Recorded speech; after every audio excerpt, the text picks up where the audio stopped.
Assalamualaikum warahmatullahi wabarakatuh. Waalaikumsalam warahmatullahi wabarakatuh. Kenalkan Pak Ustadz, nama saya Sukomo dari Kalimantan Timur, Pak. Pertanyaan saya ada 3, Pak. Nomor 1, surat Ar-Rum ayat 31-32, surat Al-Baqarah 5 dan 6. Surat apa? Surat Al-Baqarah, Pak. Baqarah. Coba diulangi Bapak. Surat Ar-Rum ayat 31 dan 32. Surat Al-Baqarah ayat Al-Baqarah. Al-Baqarah. Ayat berapa Bapak? Ayat 5 dan 6. Surat Al-Imran ayat 7, Pak. Yang nomor 2 tentang keikhlasan infak, Pak. Saya kan kerja di luar Jawa itu, Pak, ya. Kan itu ada masjidnya, ada imamnya. Imamnya itu kan dibayar perusahaan, Pak. Tapi kalau ustadznya khotbah hari Jumat itu kok dia pakai dibayar 200.000, itu gimana, Pak? Mohon tahu Ustaz. Dibayar apa?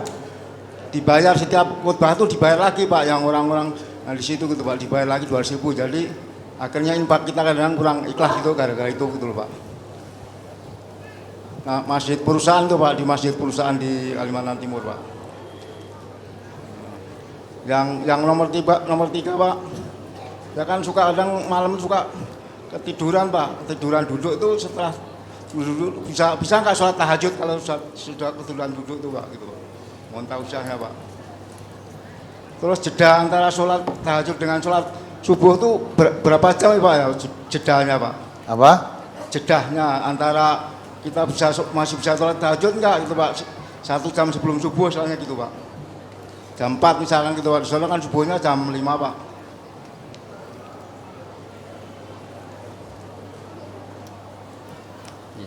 Cukup Bapak? Ini ada 2 lagi, Pak. Ada 2 lagi, Pak. Berarti banyak sekali Bapak. Saya kan di sana kan jaga kolam tuh, Pak. Tuh kadang-kadang kayaknya pernah ada suara gemuruh, Pak. Suara gemuruh tuh saya jam-jam 3 sore itu, Pak. Saya kan ketakutan, Pak, tuh. Pergi apakah saya termasuk tuh musyrik atau enggak, Pak? Takutnya ada orang hutan atau itu, Pak, atau itu, Pak, orang hutan atau ya. Atau beruang, Pak. Kasusnya masih ada beruang, Pak. Saya takut ada itu, maka aku lari pergi itu, Pak. Saya kan jaga kolam di sana tugasnya, Pak, jaga kolam di atas itu, ada di dekat gunung itu, Pak. Yang terakhir, Pak, yang terakhir itu gigi palsu, Pak. Gigi palsu itu mohon tafsirnya kalau meninggal Pak harus dicabut atau enggak tuh, Pak?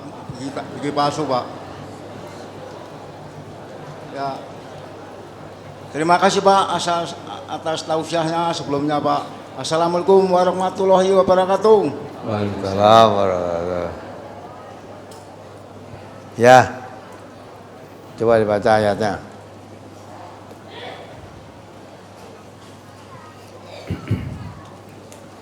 Surat Ar-Rum, surat ke-30 ayat 31 dan 32.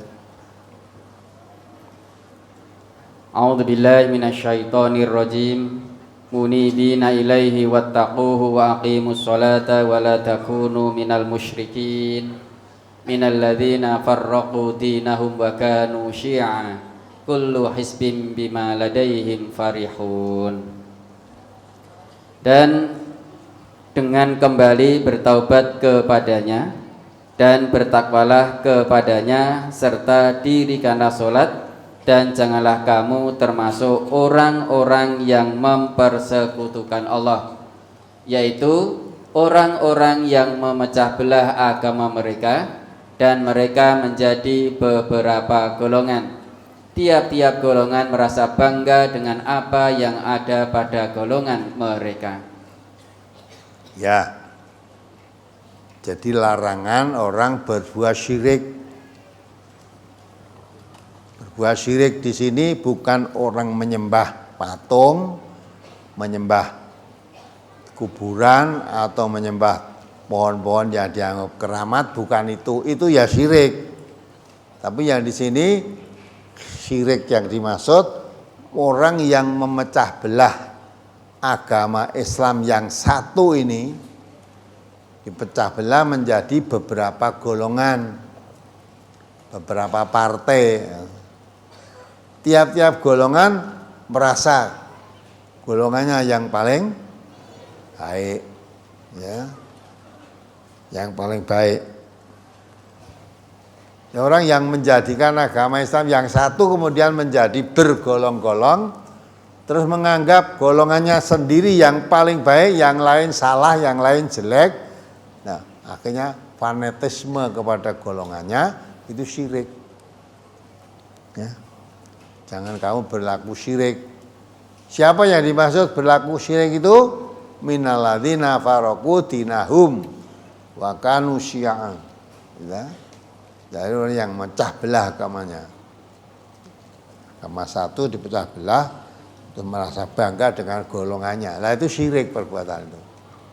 Maka jangan yang dianggap syirik, jangan yang menyembah patung, menyembah berhala, itu aja. Termasuk memecah belah agama Islam yang satu, terus dipecah belah menjadi bergolong-golong, masing-masing merasa bangga dengan golongannya.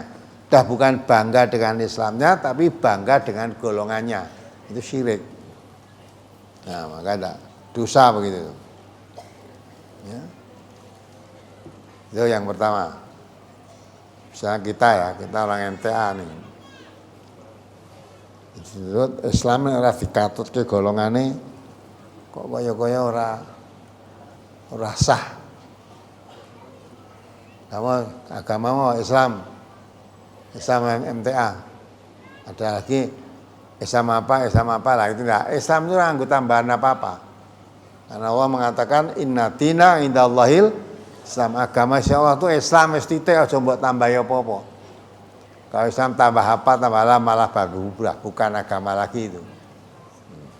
Nah, yang menjadikan itu terus karena Islam A paling baik sama Islam B salah, Islam C elek, sing apik Islam A bangga dengan golongannya. Nah, yang berbuat mengatakan itu termasuk perbuatan syirik itu. Ya. Terus yang kedua apa pertanyaan? Yang kedua surat Al-Baqarah ayat 5 dan 6. Ya, baca. Ulaika ala hudam mir rabbihim wa ulaika humul muflihun. Innal ladzina kafaru sawa'un 'alaihim anzartahum am lam tunzirhum la yu'minun. Mereka itulah yang tetap mendapat petunjuk dari Tuhan mereka, dan merekalah orang-orang yang beruntung. Sesungguhnya orang-orang kafir sama saja bagi mereka. Kamu beri peringatan atau tidak kamu beri peringatan, mereka tidak akan beriman. Ya, itu orang yang beriman. Jadi tadi diterangkan dari ayat 2 kan. Dzalikal kitabu la raiba fihi hudal lil muttaqin. Al-Qur'an itu kitab yang diturunkan oleh Allah yang tidak diragukan kebenarannya, bahwa Quran itu wahyu dari Allah dan tidak diragukan bahwa semua isinya itu tidak ada yang salah, semuanya benar. Itu orang yang bertakwa itu. Fungsinya petunjuk untuk orang yang bertakwa, hudal lil muttaqin. Siapa orang yang bertakwa? Alladzina yu'minuna bil ghaibi wa yuqimunas shalah wa mimma razaqnahum yunfiqun. Orang yang bertakwa itu siapa? Yaitu orang yang percaya adanya yang gaib. Ya. Wa yuqimunas shalah, orang yang mendirikan salat. Ya. Alladzina yu'minuna bil ghaibi wa yuqimunas shalah wa mimma razaqnahum yunfiqun. Dari sebagian rezeki yang diberikan oleh Allah pada dirinya, dia menginfakkan sebagian rezeki yang diberikan oleh Allah pada dirinya. Artinya kalau diberi rezeki Allah itu keluarkan infaknya. Lah orang yang semacam itu ulaika ala hudam mir rabbihim, orang yang percaya kepada Al-Quran sebagai petunjuk, percaya pada adanya yang gaib, ya, kemudian apa itu? Mendirikan sholat, kemudian mengeluarkan atau menginfakkan sebagian kecil dari rezeki yang diberikan oleh Allah pada dirinya. Lah orang semacam itulah orang yang mendapat petunjuk, ulaika ala hudam mir rabbihim. Orang-orang semacam itulah orang yang mendapat petunjuk dari Tuhan mereka. Lah orang yang mendapat petunjuk dari Tuhan mereka, ulaika humul muflihun. Itu orang yang bakal beruntung. Itu orang beruntung. Lain dengan orang lanjutannya orang kafir, innalladzina kafaru sawaun alaihim andartahum alam tundirum la yu'minun.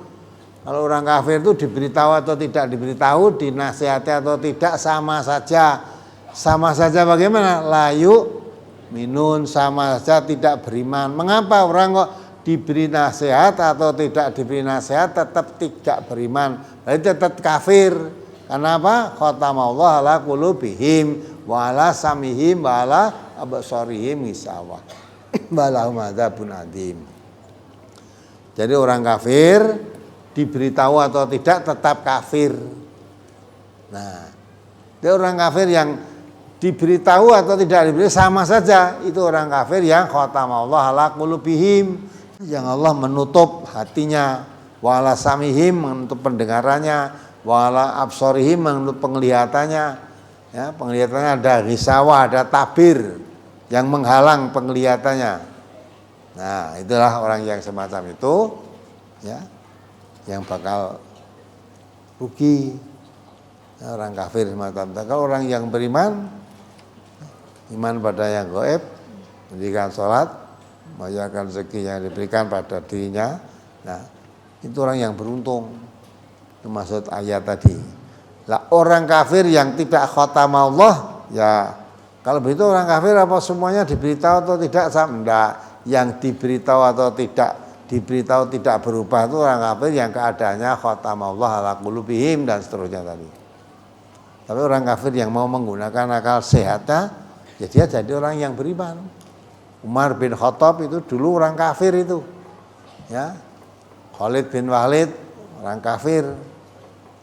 Nah, karena ada wahyu dari Allah dan iman, jadi Amirul Mukminin, jadi khalifah malah Umar bin Khattab.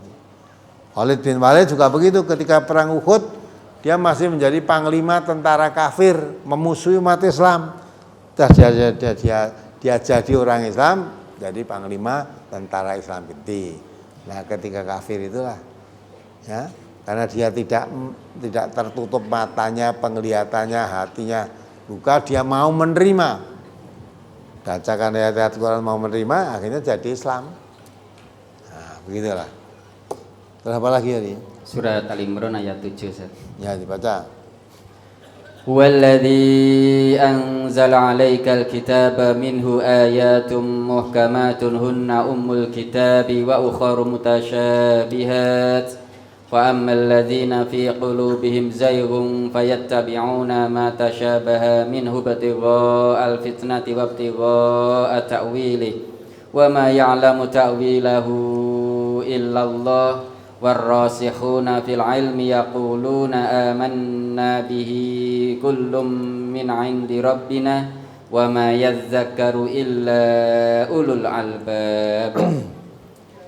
Dialah yang menurunkan Alkitab, yakni Al-Quran, kepadamu.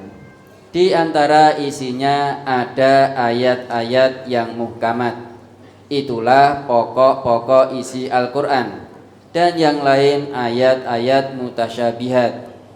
Adapun orang-orang yang dalam hatinya condong kepada kesesatan, maka mereka mengikuti sebagian ayat-ayat mutasyabihat untuk menimbulkan fitnah, untuk mencari takwilnya. Padahal tidak ada yang mengetahui takwilnya melainkan Allah. Dan orang-orang yang mendalam ilmunya berkata, kami beriman kepada ayat-ayat yang mutasyabihat. Semuanya itu dari sisi Tuhan kami, dan tidak dapat mengambil pelajaran daripadanya melainkan orang-orang yang berakal. Itu neraka dalam Al-Quran ada dua ayat. Yang satu disebut ayat muhkamat, yang satu disebut ayat mutasyabihat. Ayat muhkamat itu ayat yang sudah jelas-jelas artinya, pemahamannya jelas. Ya. Ya, kalau mutasyabihat itu yang samar dan tidak ada yang mengerti secara pasti artinya, takwilnya ayat itu kecuali Allah. Nah, maka itu orang yang hatinya kepingin cenderung pada keselamatan mengambil ayat-ayat yang muhkamat yang sudah jelas itu. Ya, tapi kalau orang yang hatinya cenderung pada kesesatan, ya malah mengambil yang mutasyabihat, ya diambil diutak-atik sendiri seolah ada khasiatnya, ada hikmahnya. Maka kalau kita baca Al-Quran itu ada dua ayat, ada dua muhkamat yang sudah jelas, takwilnya cetok banget, paribasane diwacane wis ngerti muhkamat. Ya, misalnya, ya ayat muhkamat innamal khamru wal maisiru wal ansabu wal azlamu rijsun min mali syaitan, muhkamat wis cetok. Wis diwacane wis ngerti. Sesungguhnya mabuk, judi, ya, wal azlamu mengundi nasib dengan anak panah itu, ya, ansab, ya, menyembah berhala, itu semuanya itu rijsun min amali syaitan. Keji itu perbuatan setan.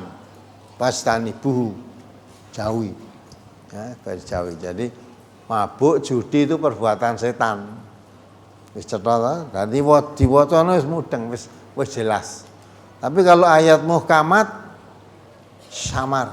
Nah, umumnya masuk ayat muhkamat itu ayatnya terutama yang mengenai hal-hal yang gaib atau ayat-ayat yang terdiri dari putusan-putusan huruf-huruf hijaiyah itu mutasyabihat. Tidak ada yang tahu artinya secara pasti, itu tidak ada yang tahu. Misalnya surat Alif Lam Mim itu mutasyabihat. Arti tenannya apa nggak ada yang tahu. Alif Lam Mim ya artinya Alif Lam Mim itu. Tapi ada yang mentakwilkan kata Alif Lam Mim itu singkatan dari Amin, Allah, ya. Amin itu dari Allah. Lam Jibril,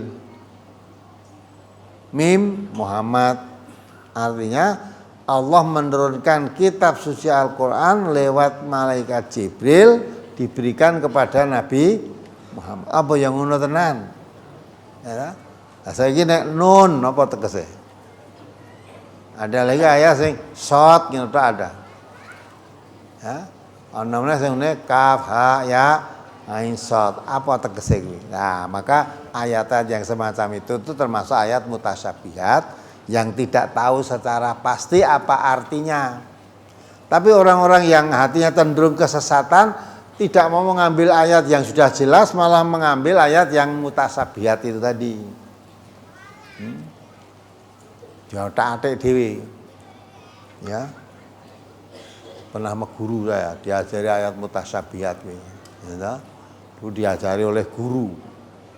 Biar mantap kon maca apa ayat itu, terus antara lain kalau nanti memukul suruh membaca kaf ha ya ain. Kalau shot pas dipukul kaf ha ain suat. Katanya beratnya padha karo pukulan 1 kuintal. Nah, katanya. Nah, kuwi sing ngandani ngono sapa? Nah, itu ngambil ayatnya sendiri. Ya.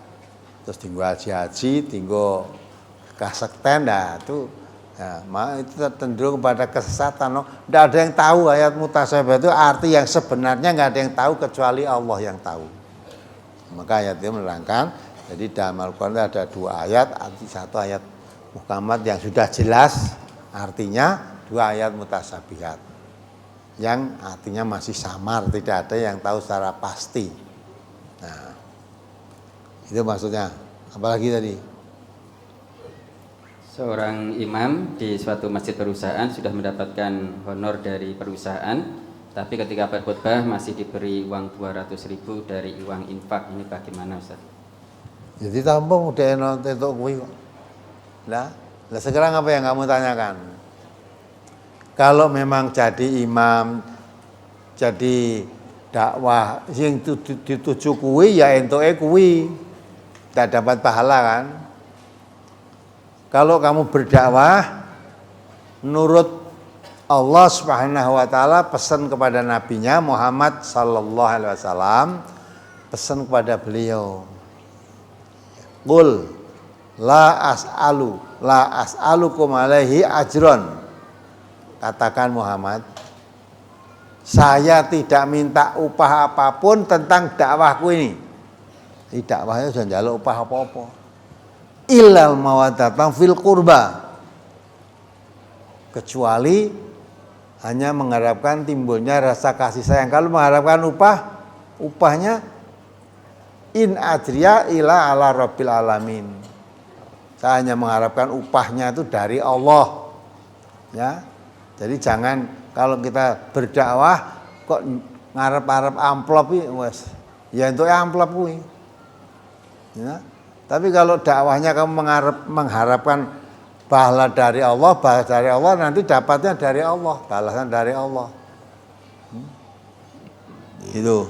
Maka di MTA ini tidak ada guru yang kita kirim ngajar di mana-mana terus dimulai disangoni amplop, enggak ada yang mau.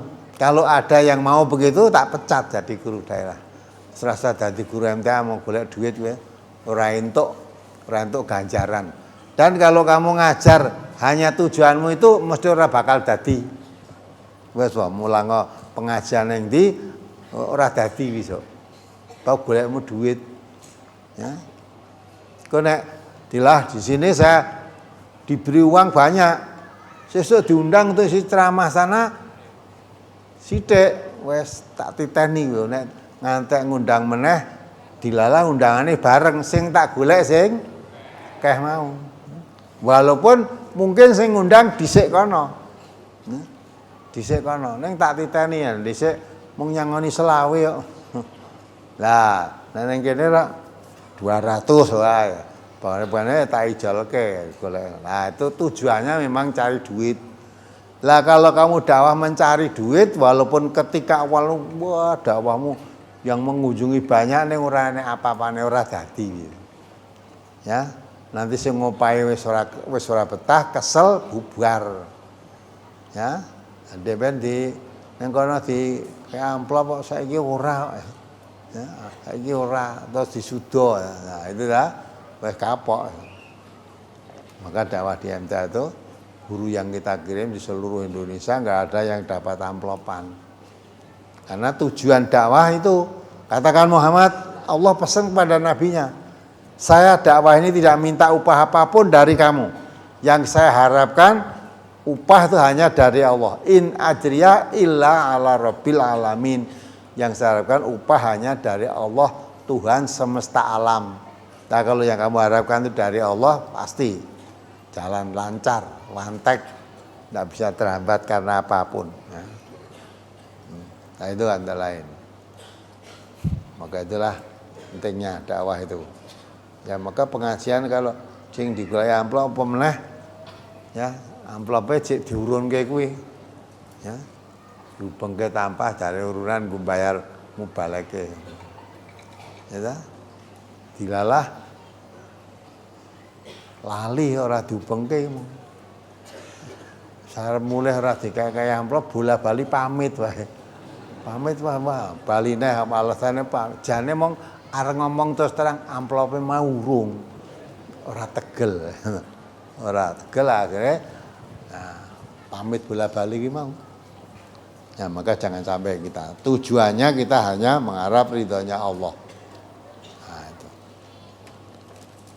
Apalagi Ketiduran sambil duduk, kemudian bolehkah sholat tahajud? ketiduran Dengan duduk, apa boleh kemudian sholat tahajud? Lah nek kowe iki mau ketiduran terus tangi salat tahajud ya ora entuk. Salat tahajud itu waktunya kapan? Jadi ora tahajud itu ora kok awan. Ya, kalau malam hari memang kamu mau tahajud, ketiduran, tidur sisan toh, rasa ketiduran itu boleh kok. Bar tidur bangun salat tahajud boleh. Ya. Kenapa hubungannya kok mbok tekoke ketiduran ini hubungannya apa? Karena mungkin kamu memahami salat tahajud itu harus dilakukan sesudah tidur lah, padahal saya tidak tidur tapi ketiduran. Ya. Jadi sholat tahajud itu nggak ada hubungannya dengan tidur dan tidak tidur. Yang penting kalau kamu sudah masuk, kalau tahajud di luar Ramadan itu dilakukan setelah tengah malam 12 ke atas. Kamu sudah tidur atau belum tidur, sholat tahajud kalau udah waktunya begitu boleh. Nah, walaupun belum tidur, kalau udah jam 1 malam belum tidur, sholat tahajud boleh. Boleh. Walaupun sudah tidur, kalau jam 9 malam belum boleh sholat tahajud. Ya, bar maghrib turu, ngile-ngile jam 09.00 bengi tahajud, belum waktunya. Kecuali kalau bulan Ramadan yang disebut sholat taraweh itu boleh sejak awal. Habis sholat isya taraweh itu boleh. Jadi tidak ada hubungannya dengan tidur dan tidak tidur tentang sholat tahajud itu. Apalagi? Waktu jeda antara sholat tahajud dengan subuh itu berapa menit atau berapa jam? Tidak ada ketentuan, hanya Nabi menganjurkan kamu sholat tahajud 2 rakaat. Kalau khawatir kalau kesubuhan, mestinya tahajud itu ditutup dengan sholat witir. Sholat witir 3 rakaat. Kalau kamu mau sholat witir 3 rakaat khawatir kesubuhan, maka tutuplah tahajudmu tadi dengan witir 1 rakaat. Dan witir 1 rakaat itu berarti berapa jam antara tahajud dengan subuh itu. Nah, dipakai sholat witir nek 3 rakaat khawatir orang nyandak 3 rakaat adzan subuh, maka tutup 1 rakaat saja. Nah, 1 rakaat, begitu sholat 1 rakaat terus selesai assalamualaikum sambil terus adzan subuh. Nah, sholatnya witir tadi sah apa enggak? Sah. Jadi pokoknya sebelum sholat subuh. Sebelum sholat subuh itu masih boleh sholat malam. Nah, maka mau sholat tahajud, mau sholat witir, kalau 3 rakaat kok orangnya ndak kok, ya sudah 1 aja. Nah, berarti jaraknya cuma berapa menit itu. Jadi ketentuan menit, tidak, waktu nggak ada ketentuannya. Yang penting belum masuk waktu subuh. Kalau sudah masuk waktu subuh, sudah tidak boleh sholat tahajud. Apalagi? Beliau sebagai penjaga kolam kemudian mendengar suara gemuruh, suara binatang buas. Apakah ini termasuk syirik Ustaz atau musyrik? Tapi mendengar kok syirik gitu? Karena takut mendengar suara gemuruh. Wajar itu. Ya, takut binatang buas sih wajar. Ya. Ketemu sisan, ketemu melayu kowe ora syirik kok. Ya. Wedi lah kowe melayu, wah ketemu macan wedi, itu tidak syirik itu. Ya, kalau suara tidak apa-apa kalau memang suara, apalagi mau cedak kebun binatang apa cedak hutan gitu. Nah, cedak Merapi sana bar erupsi wah mungkin macan itu medun. Kamu takut dengan harimau tidak syirik, wajar kamu. Tidak apa-apa. Apa lagi? Gigi palsu ketika meninggal apa harus dicabut, Ustaz? Ya, dicabut dipasang gone kancane sing ra duwe gigi palsu itu. Mane-man timbang tak gawanya pasangan nggonmu.